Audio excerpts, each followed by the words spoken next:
I'm Charlie Jagno, Clerk of Court of St. Landry Parish. I've been in this job since 1992, and it's been my pleasure to serve the people of St. Landry Parish as their clerk. One of the favorite parts of my job is the archives and the responsibilities and the opportunities that go along with taking care of the archives of such an old parish. We were part of Imperial St. Landry Parish when it was created. And so we have records that go way back to the 1700s. Matter of fact, this courthouse was completed in 1941, but the first courthouse was built here in about 1920, and I'm sorry, 1837. There was also a structure here in 1806. 1820, it burned down, and it burned down again in 1939. That's when the present courthouse was built. Fortunately, the records were kept in an outbuilding, and they weren't lost. So we have records all the way back to the colonial period. The first clerk here was Judge Lee, and he served as a clerk from 1805 to 1807.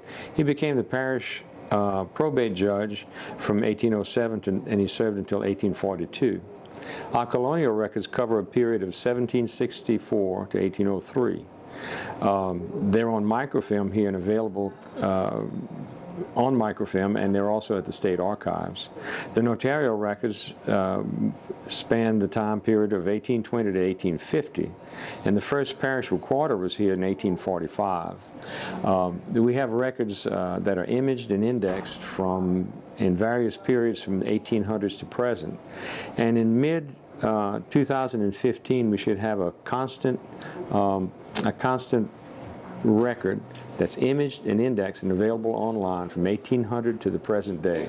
We're pretty proud of that, and that should be completed early next year. I'd like to introduce our archivist, a former archivist who's retired now, Mr. Keith Fontenot, and he can expand on what I've told you about our records here in St. Landry Parish. Thank you.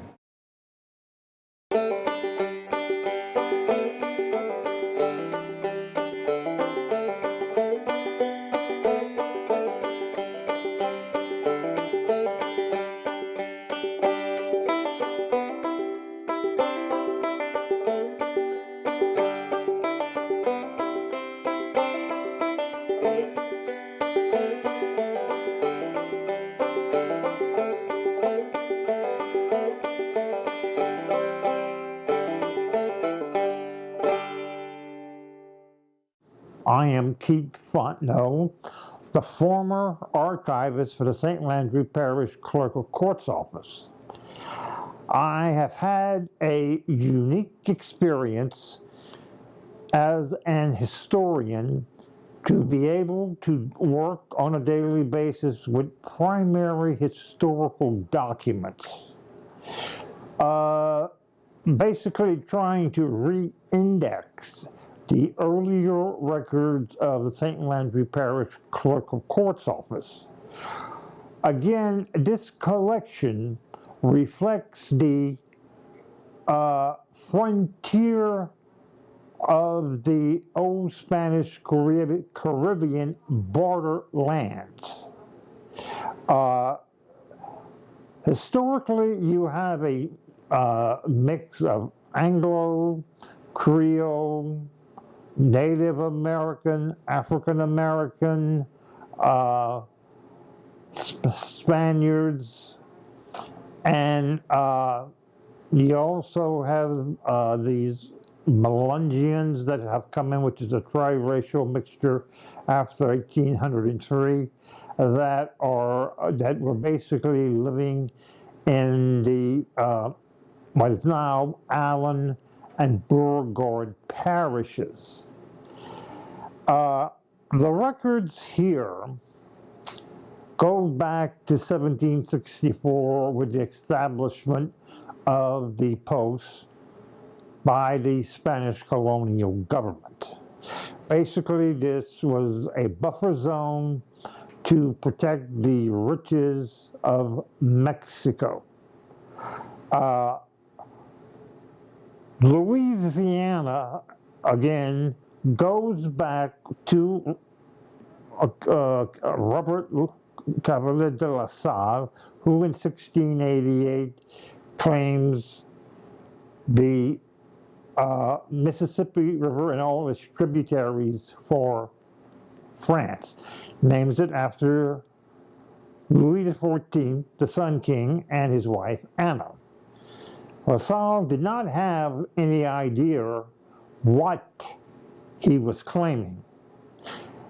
In essence, the Louisiana, or French Louisiana, prior to 1763 goes from the Appalachian Mountains all the way to the Rockies, basically the center of the present United States. And from a historical viewpoint, New Orleans was extremely important. It was the second city founded in the present-day state of Louisiana in 1718. Natchitoches goes back a little earlier to 1713.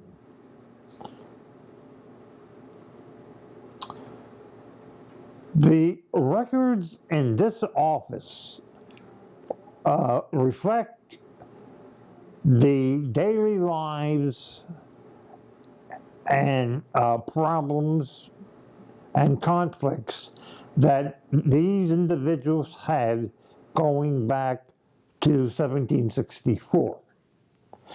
So we have to manage records from the 18th, 19th, 20th, and 21st centuries.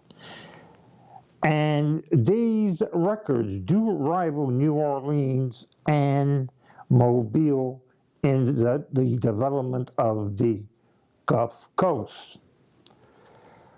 Louisiana was originally founded as a buffer zone. The Opelousas Post comes into existence in 1764 with Louis Pellerin, the first commandant. He establishes his residency somewhere north of Lafayette along the watershed. There's a watershed there that all the bayous will either go east or they will go towards the west. And again, from a topographical viewpoint, this is important because the Spaniards, especially Casa de Calvo, considered the Louisiana Purchase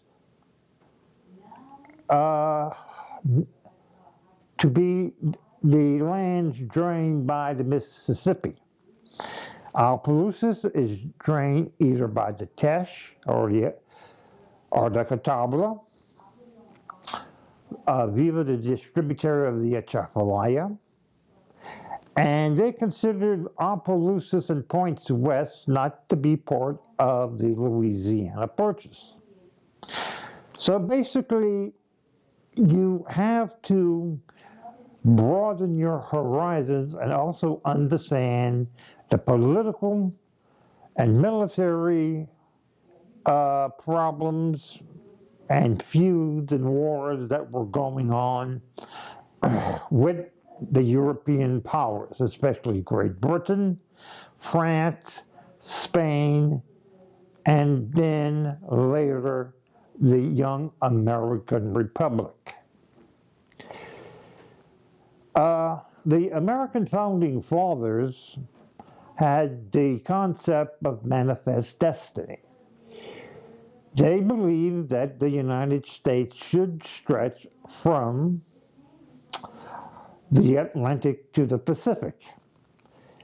And Thomas Jefferson should also be considered the father of the American West.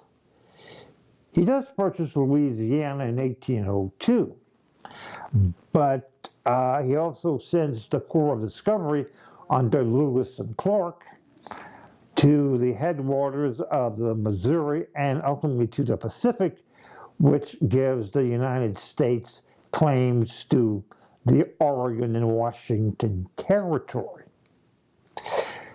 Jefferson knew what was in Louisiana. He wanted it.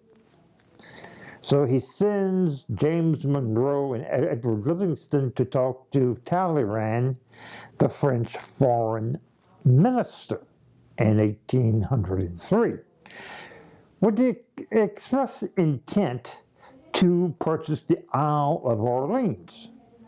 Well, Talleyrand said he would consult with Napoleon.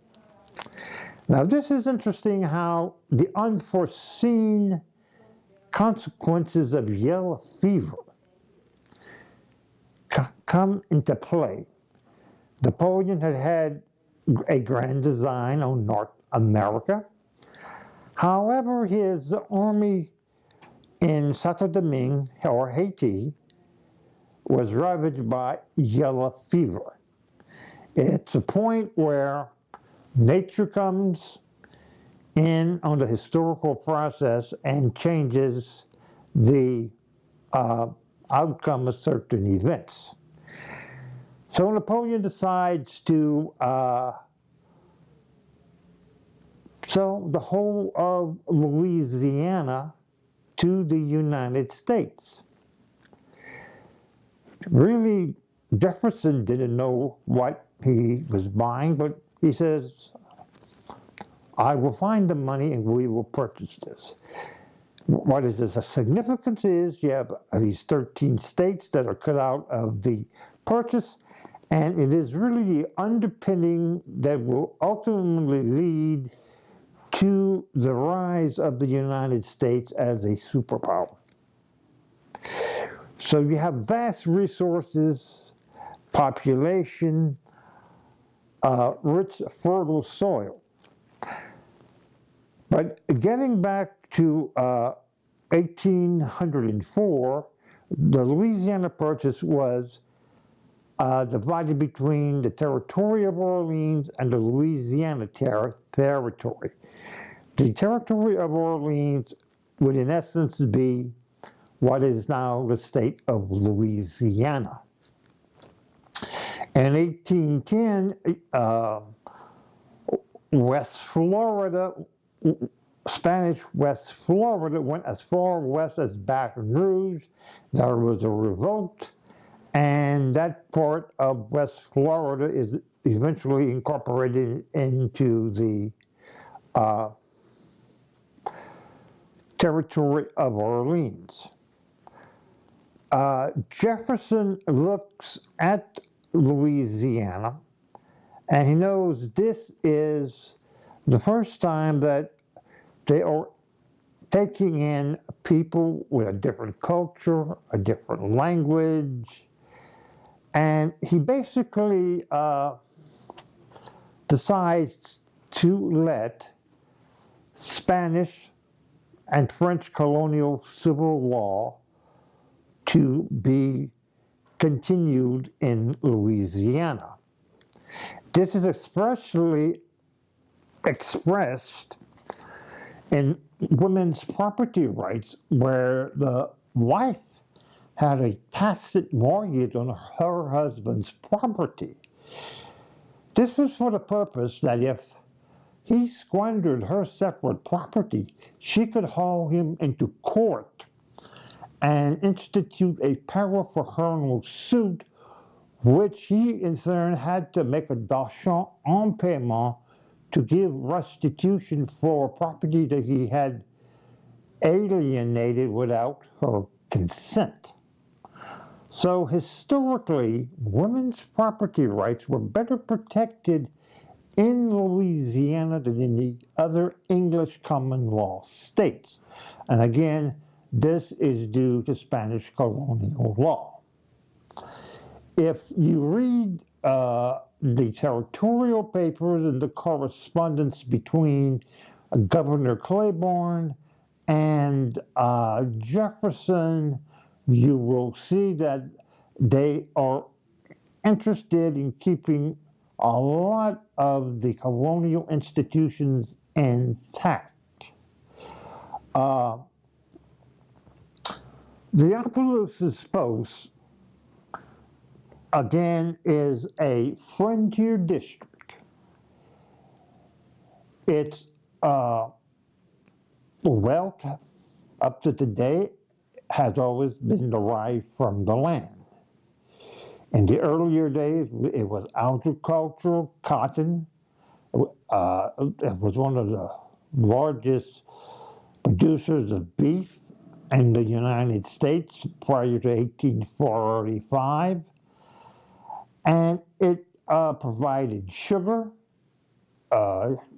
hides, and other staples and necessities to New Orleans. New Orleans has been studied extensively, but this is an urban area, while Opelousas, St. Landry Parish, is a rural agricultural region. And again, people should realize that our ancestors of 200 years ago had a different mindset than we have today. Life was tough, it was hard, and short. Yellow fever epidemics decimated the area, along with typhoid and other microorganisms. If we go back to 1804, the territory of the territory of Orleans is originally divided into 12 counties, and Opelousas became the county of Opelousas 2 years later with the bicameral territorial legislature. The territory was subdivided into 19 parishes, again going back to the Spanish configuration of the area. The county of Opelousas is renamed St. Landry Parish after the ecclesiastical parish that was established in the village of Opelousas in 1798 by a donation from Michel Prudhomme. So Opelousas becomes a focal point. It's, again, it's high ground. It's will be designated as one of the 2 federal land offices in the Orleans territory.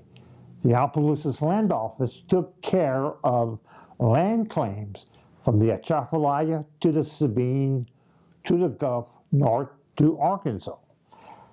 The United States government would raise revenue by selling off land for $1.25 an acre, or it would give patents to individuals for military service, and you had to go to the federal land office and perfect your title if you were a colonial property owner.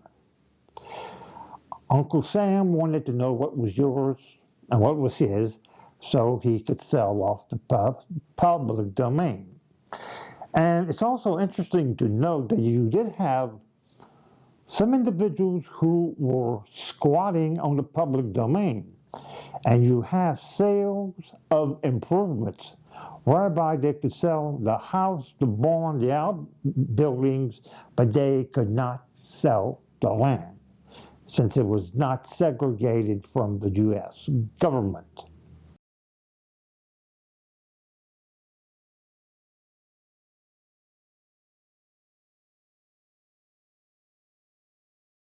You know, to continue,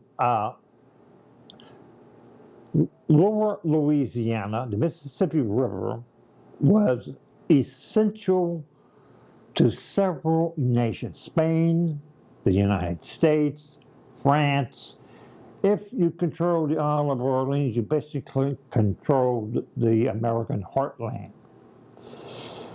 And the American government would have probably gone to war in order to obtain the Isle of Orleans. It's just lucky that Napoleon was strapped for cash And he needed some pocket money, so he decides to get rid of something which, in his mind, well, look, it just won't work, you know. So we come to the northern Caribbean borderlands, the south of the South. The records in the Opelousas courthouse reflect the history, the culture, and the people who made this part of the country what it is today. Our ancestors came in, braved the elements, purchased land or were given land grants, and they produced agricultural crops. You know, cattle was very important. And as one enters the clerk of court's office, especially the archives, you will find that the typewriter and computer is basically of no assistance. You enter a total different world where you have to deal with bad handwriting, French documents, Spanish documents, phonetic spellings of names, poor property descriptions, and it could be a very interesting educational process. The colonial records, which originally were in Baton Rouge, reflect the colonial era. You did have a commandant who was also an ex officio notary. He would conduct business transactions, land sales, slave sales. He also would petition the Governor General for a land patent from the Spanish colonial governor. And he also held court for minor crimes. He was also assisted by syndics, or the captains, the quartiers as they were called, who would basically, in some ways, perform the same duties as the justices of the peace. So you did have due process of law. You did have, you know, problems, people that didn't have enough cash, they went bankrupt, or some people could have engaged in unlawful activities. It was up to the commandant to enforce the laws of the Spanish colonial government.